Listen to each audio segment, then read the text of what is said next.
7 ნოემბერი. ჩვენ ნაციონალებო მარტო. ჩვენ რუსთაველსაც დავიცავთ. ქალაქსაც დავიცავთ და მთელ ქვეყანას დავიცავთ. სულ ამუხდით მაგითი.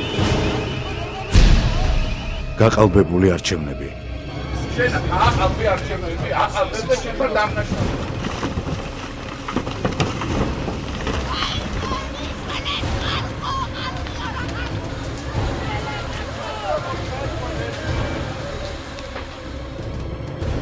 დაკარგული ტერიტორიები.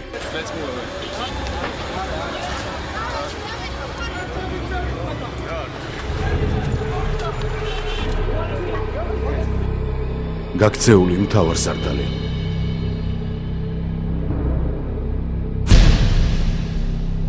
როდემდე 7 ნოემბერს 2 საათზე პარლამენტის წინ